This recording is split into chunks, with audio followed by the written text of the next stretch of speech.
Frontier Fighters.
Frontier Fighters, dramatically retracing the steps of the heroes who fought and conquered the West. Among the several of the famous soldiers whose destiny it was to plant the stars and stripes in this new far western territory was General Stephen Watts Kearny. On May 23, 1846, the Mexican government formally declared war against the United States. June 1846, Fort Leavenworth on the banks of the Missouri River. General Kearny's compliments, Lieutenant Emery. He requests your attendance in his office next door. Very well, orderly.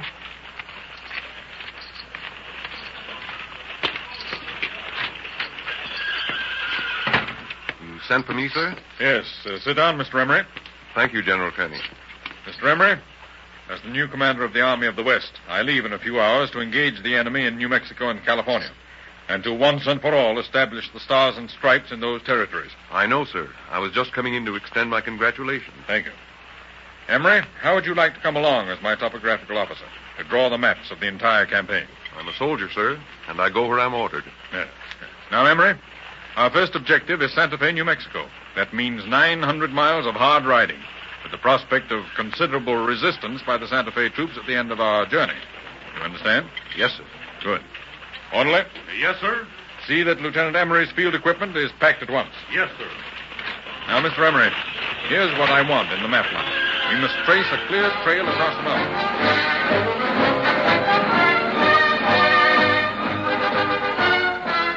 August 18th, 1846. What is it you want, Capitan Gomez? Can't even a governor have a siesta in peace? Your Excellency, the Americanos, they come. You told me that yesterday. This afternoon, Santa Fe is still free of gringo soldiers. But, Excellency, an army, a great army, is only a few hours away. Huh? How many, Capitan? A great many. They have cannons, too, of brass. Who told you all this? My brother. He saw this gringo army. He rode all night to warn us. Your brother is a remarkable fellow. My compliments, Capitan Gomez, to the general commanding. The Santa Fe garrison will go at once for tactical maneuvers. You understand? Field exercises and sham battles. Yes, Excellency. And Gomez. Yes, Excellency. I'll go along to inspire our brave soldiers as they study the doctrines and tactics of war.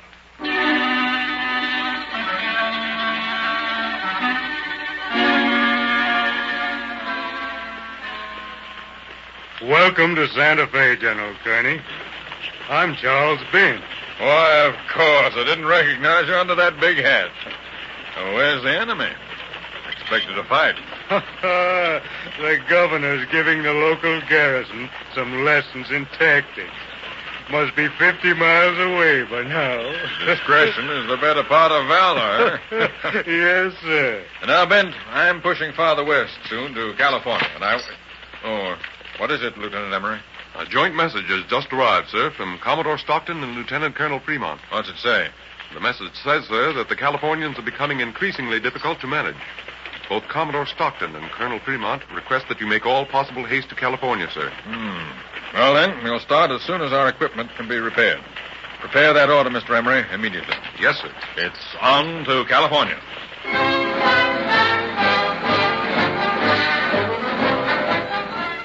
General Kearney, accompanied by about 300 dragoons or mounted infantry and a few brass field guns drawn by mules, began the westward journey on September 25th, 1846. On October 30th, Kearney's little army was encamped at the north end of the Black Mountains, covered with dust and grime, hungry and suffering severely from thirst. The Apaches are here, General Kearney, to trade and to swear allegiance to the United States. Good work, Lieutenant Emery. Who's the chief? Red Sleeve. A fighting man if ever I saw one. Beckon him over. Yes, sir. My Apache heart sings for joy, General. I, too, rejoice, Red Sleeve. You're prepared, then, to swear allegiance to the United States? To renounce Mexico's rule over your people forever? We Apaches have looked forward to this day for 300 years. We have taken New Mexico and will soon take California. We will help you fight for land.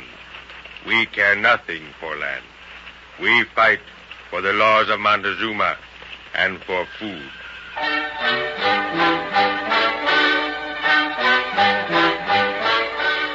November 1st found Kearney in what was later to become southeastern Arizona. Over the Kit Carson Trail stumbled and toiled the suffering dragoons, a 60-mile ride on short rations and without water.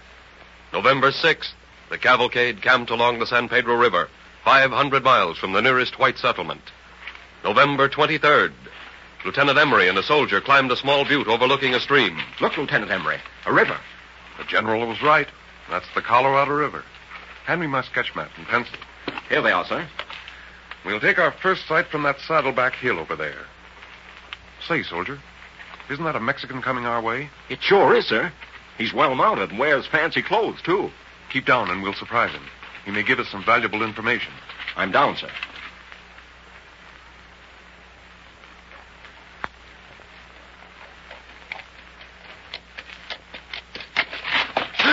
Caramba! Who are you? Never mind who we are. Get down off that horse. Si, senor. What have you there in those saddlebags? Letters from California for high Mexican officials. Give them to me. I protest, this is irregular. Nothing is irregular in war. Hand over those letters or I'll take you before General Kearney. General Kearney? He has penetrated this far? You bet he has, senor. And the general likes to read letters, especially letters from California. Está bueno. Here are the letters. They look interesting. I'll just open this one. Addressed to General Jose Castro at Alta.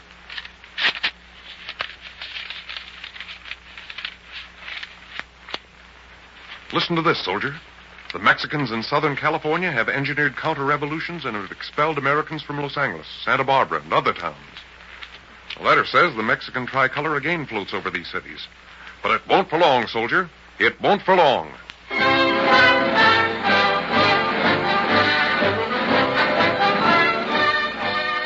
Reaching the old California mission of Santa Isabela, a route to San Diego on December 4th, Kearney's forces received word that a party of Californians was encamped some 9 miles distant in the valley of the San Pascual. The next day, the two hostile parties came within sight of each other. Captain Johnson? Yes, sir? Look, those beggars are mounted as though they were expecting us. Why, they must have seen Lieutenant Hammond and his scouting party last night, sir. Well, we have no time to lose. Take your men and charge. Yes, sir.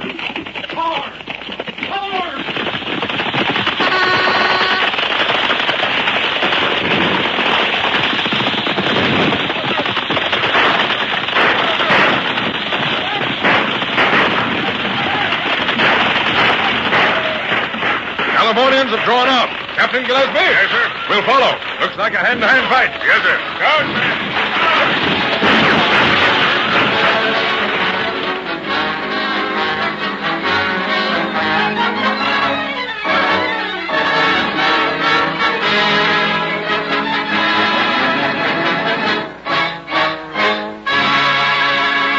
They've disappeared over the hills, General Kearney. Yes, I know, Doctor.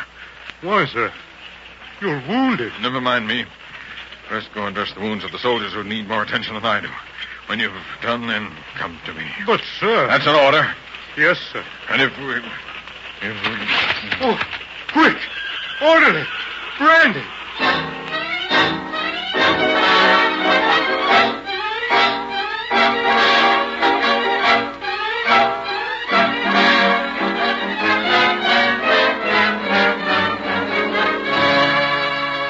His wounds dressed, the 20 dead and 15 wounded gathered and cared for, Kearny moved on toward his goal. But it was not to be a peaceful journey, far from it. At San Gabriel and later at the Pueblo de Los Angeles, the American soldiers met and conquered the insurgents. Leaving Lieutenant Colonel John Charles Fremont in command, he proceeded to Monterey, where on the first day of March 1847, he met Commodore Shubrick, Commandant of the Naval Forces in Monterey Harbor. Commodore Shubrick, sir, my compliments to you. Thank you, sir. And my congratulations to you upon a noble piece of strategic tactics at Angles. Well, at least we're here. And now that you are General Kearny, what do you intend to do? I intend first to take command of the civil government. Good. You have my heartiest cooperation. Thank you. I'll probably need it. Have you, I mean to say, have you prepared any sort of proclamation? I have. I'd like to have you hear parts of it. Gladly, sir.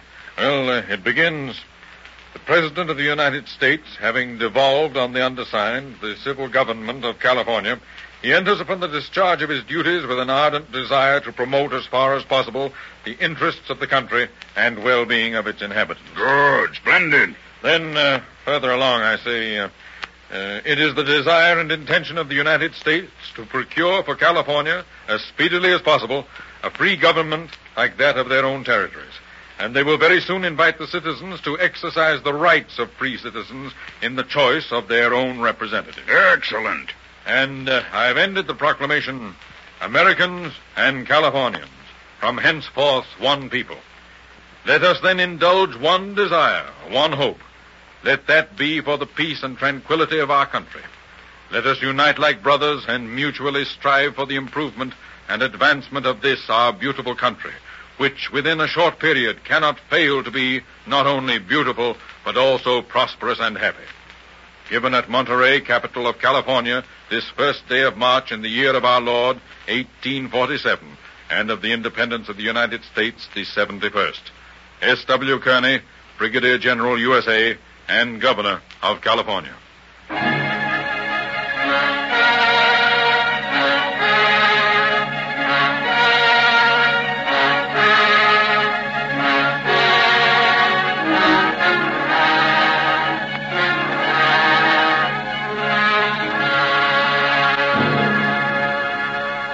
Another dramatic story of patriotism and courage and sacrifice of these intrepid men who held that duty, and duty alone, was paramount when American soldiers and trailblazers marched into the benevolent rays of the setting sun. Another chronicle in the stirring annals of frontier fighters.